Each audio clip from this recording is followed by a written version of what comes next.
everyone, hope you are doing well. Today's lecture is going to be on Kelvin temperature or absolute temperature. I have deliberately chosen this topic for today's lecture because it is very important for a chemistry student to primarily understand the difference between the temperature expressed in Kelvin and the temperature expressed in degree centigrade or Celsius. Because whenever you settle down to solve few problems on thermodynamics or gaseous state, what is the very first thing you do? First, you convert the temperature given in degree centigrade to Kelvin and then proceed to solve the problem. So there might arise many questions in your mind like, why do I need to convert this temperature into Kelvin? Why can't I directly use the temperature given in degree centigrade? And what actually this temperature is? So this video is going to answer all these questions. So please watch the video till the end. And there is one more reason why I have chosen this topic for today's lecture, and that is while discussing Wien's displacement law, Rayleigh-Jean's law and Stefan-Boltzmann law, I have excessively used this term temperature without even bothering whether you know it completely or not. So I was not satisfied. So today's video is also a consequence of my dissatisfaction. So without wasting much time, let's begin. The degree centigrade or degree Celsius scale of temperature was given by Anders Celsius in 1742.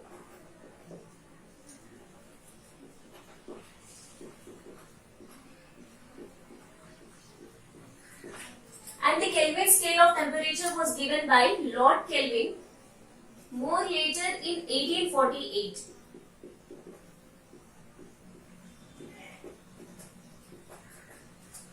So let us first try to understand what is this Anders Celsius scale of temperature or Celsius scale of temperature.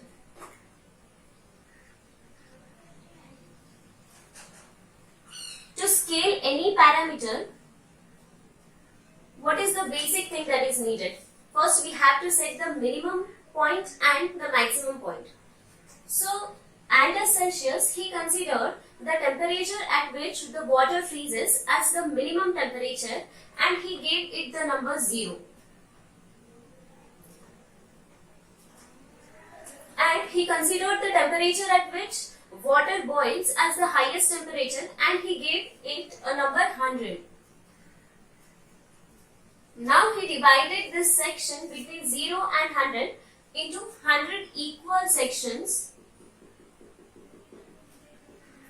and each section between 0 and 100 corresponds to 1 degree Celsius or 1 degree centigrade.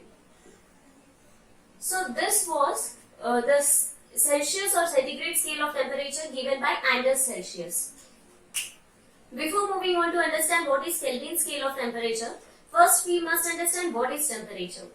Suppose if you touch any object and if it feels hot, that means the temperature of that object is relatively higher than the temperature of your body. And if you touch any object and if it feels cold, that means the temperature of the object is relatively lower than the temperature of your body.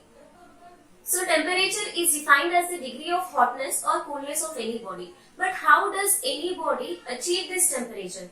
That means how does any body procure this degree of hotness or coldness? Say, consider this marker. This marker has some temperature, this board has some temperature, your body has some temperature. Every object in this universe has some degree of hotness or coldness. How does any body achieve that degree of hotness or coldness? Consider this marker. This marker has many molecules inside it, and the molecules are not actually intact. They are moving about their mean position. They are rotating, they are vibrating about their mean position. So all these motions will impart kinetic energy to the molecules in this marker. So what is temperature? Temperature is defined as the average kinetic energy, the temperature of any object is defined as the average kinetic energy of all the molecules inside the object. That means any body or any object acquires temperature by virtue of the kinetic energy of the molecules inside the object. Now that you have understood temperature, consider two balloons, balloon A and balloon B.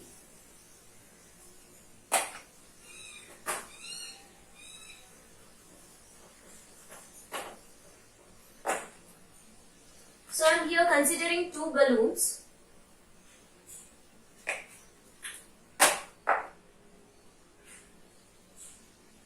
This is balloon A. This is balloon B.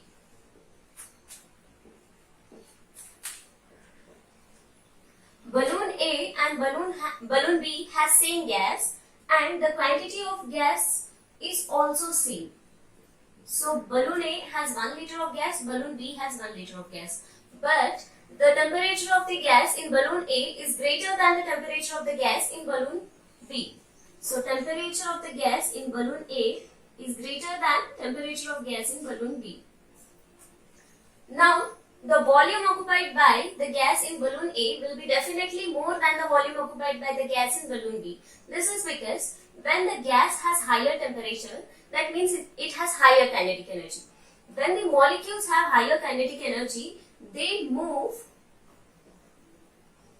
to a longer distance and hit harder on the wall of this balloon.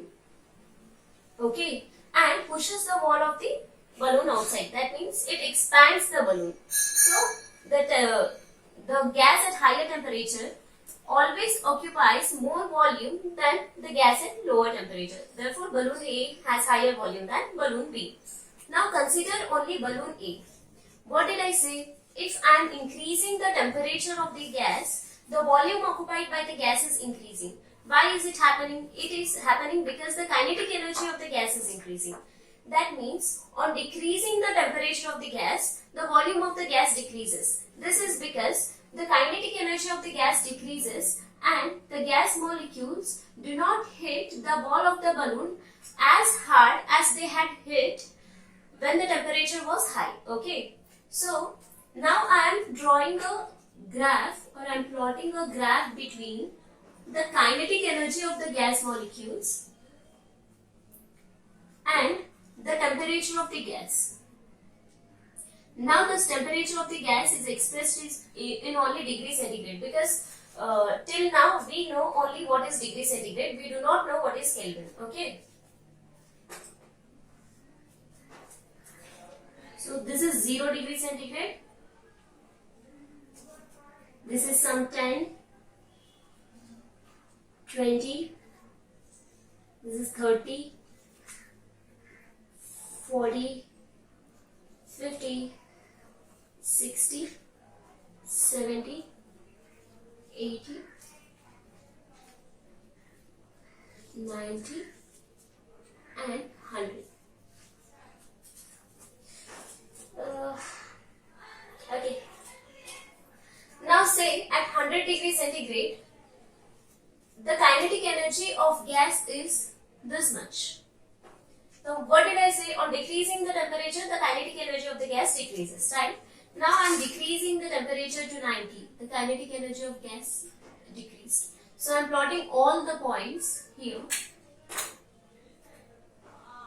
On decreasing the temperature, there is a linear decrease in the kinetic energy of gas molecules. So this was the graph, or this is the graph that we obtained on plotting the kinetic energy and the temperature of the gas expressed in degree centigrade. Now if you look at this graph, you can see that even at 0 degree centigrade, there is some kinetic energy to the gas molecules inside the balloon. That means the kinetic energy of the gas is not completely decreased. I mean, the kinetic energy of gas has not become 0 at 0 degree centigrade. So what it implies? It implies that you can still go beyond 0. I mean, you can still go below 0. So what is the minimum temperature that any gas or any object can obtain? Any gas or any object can obtain a temperature where its kinetic energy or average kinetic energy of the molecules becomes 0.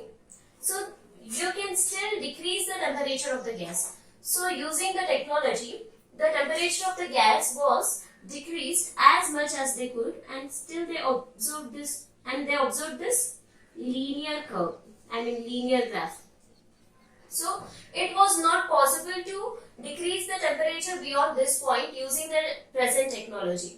So you can predict what happens to the kinetic energy of the gas if you still decrease the temperature. This is following a linear pattern. So you can just extrapolate this line and obtain a value at which the kinetic energy or the average kinetic energy of molecules of the gas becomes 0, right? So this point was found to be minus 273.15 degrees centigrade. So this was the temperature at which the average kinetic energy of molecules of the gas became 0. That means this is the minimum temperature that any body is capable of attaining. So the actual scale of temperature starts from this point, that is minus 273.15 degrees centigrade. So Kelvin gave this point a number 0, and this temperature was called 0 Kelvin temperature. What is the speciality of this temperature 0 Kelvin or absolute 0? It is the temperature at which all the molecules do not move from their mean position. They just get frozen. That means their average kinetic energy becomes 0 at 0 Kelvin. This is the significance of the Kelvin temperature. Now we have to understand why we do not use the degree Celsius scale directly to solve the problems. Why do we always convert the temperature into Kelvin scale and then solve the problems?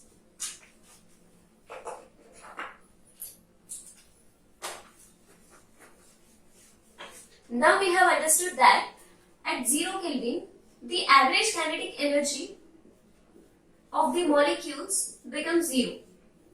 There is one more point I missed, that is, you can start with any volume of the gas. You can start with any volume of the gas, you will reach the same point, that is minus 273.15, where the average kinetic energy of the gas molecules becomes 0. So this is the common point for any initial volume of the gas, okay? The question is, why do we always have to convert the degree centigrade scale of temperature into Kelvin and then solve the problem? This is because the Kelvin scale of temperature is directly related to the properties of the system, like pressure and volume. Say, at temperature 50 Kelvin, the volume of gas is V. Now if you double this temperature to 100 Kelvin, the volume will also get doubled and becomes 2V. So this kind of direct relation can be established when the temperature is expressed in Kelvin.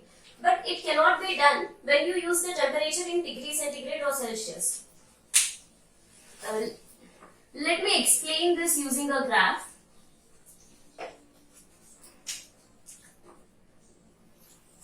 Now I am drawing a graph or plotting a graph between volume of a gas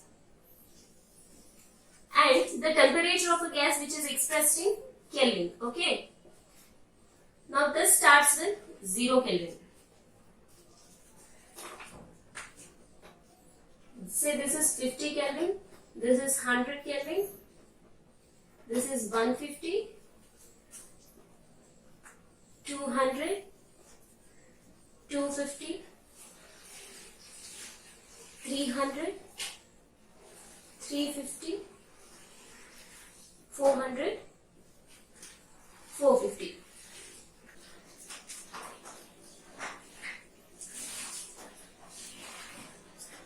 The plot between the volume of the gas and the temperature is a straight line, and assume that the volume of the gas at 0 Kelvin is approximately equal to 0. Okay. Now consider the volume of the gas at 50 Kelvin.